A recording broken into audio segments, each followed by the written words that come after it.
अस्सलाम वालेकुम जी, क्या हाल चाल है। उम्मीद है मेरी तमाम बहनें ठीक होंगी। आज मैं जो नावल पढ़ने जा रही हूँ बहुत ही समझदार औरत का है, जिसका नाम है फैसला। चलिए जी पढ़ना स्टार्ट करती हूँ। नायाब को अम्मा की तरफ आए 2 हफ्ते से भी ज़्यादा हो गए थे, मगर रिजवान ने ना कॉल की और ना ही वलीद की याद आई।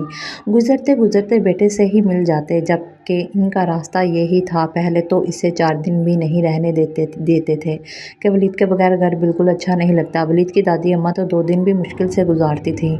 सच तो ये था कि नायाब ने कभी ज़िद ना की थी। 6 सालों में पहली बार ज़िद की थी, मगर रिजवान ने ना मानी। वो लाहौर अपने चचा के बेटे की शादी पे जाना चाहती थी, पूरे हफ्ते के लिए। रिजवान को भी साथ लेकर जाना चाहती थी, मगर वो कह रहे थे कि तुम अपने घर वालों के साथ चली जाओ, मैं नहीं जा सकता हूँ। अम्मा को अकेले कैसे छोड़ कर जाऊँ। वो चाहती थी कि अम्मा को आपा नासरा की तरफ छोड़ जाएं, लेकिन वो ना माने तो वो नाराज़ होकर अम्मा की तरफ आ गई। वलीद की दादी अम्मा को नायाब ने कहा, मेरी अम्मा की तबीयत ख़राब है, इसलिए रिजवान के साथ जा रही हूँ, कुछ दिनों में आ जाऊँगी। रिजवान ने दरवाजे पे उतार कर कहा, मैं लेने नहीं आऊँगा और ना मैं लाहौर जाऊँगा, तुम बेशक चली जाना। मगर वो न जाने क्यों ज़िद पर अड़ गई थी। इस तरह अम्मा की तरफ आ गई कि रिजवान मान जाएंगे, मगर 2 हफ्ते से ज़्यादा हो गए, उन्होंने खबर भी ना ली।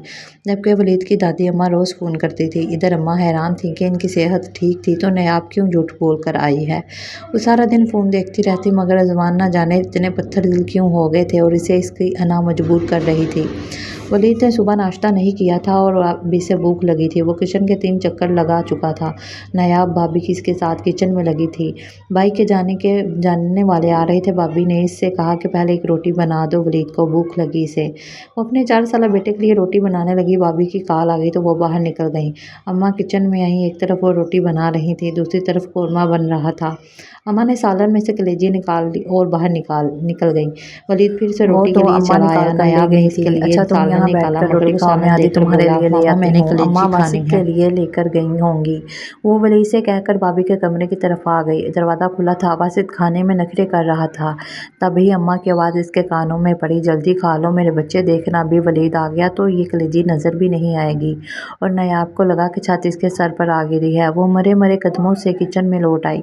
वलीद कलेजी के इंतज़ार में बैठा था, मगर नायाब ने कहा, वो तो वासिक ने खा ली, बेटा तुम जल्दी से रोटी खा लो, फिर बाबा लेने आ रहे हैं। नायाब ने बेख्तियार फ़ोन उठाया और रिजवान को कॉल मिलाई। उन्होंने दूसरी बार पे फ़ोन उठा लिया। वो बोली, कब वापस आएंगे दफ्तर से। वो बोले, 4 बजे वापसी होगी। क्यों, तुम घर लौट आई हो क्या जो आने का पूछ रही हो। रिजवान ने पूछा, नहीं, मैं आप वापसी पे मुझे अपने साथ लेते जाना, मैं इंतज़ार कर रही हूँ। ठीक है जनाब, मैं दफ्तर से निकल रहा हूँ, तुम तैयार रहना, अल्लाह हाफिज़।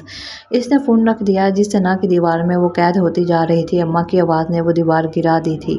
इसने पल भर में वापसी का फैसला कर लिया था। इसने बेख्तियार पुरसुकून सा सांस लिया और किचन के दरवाजे के बाहर खड़ी इसकी अम्मा ने भी, जो प्लेट में आधी कलेजी अपने प्यारे नवासे के लिए बचा कर लाई थी।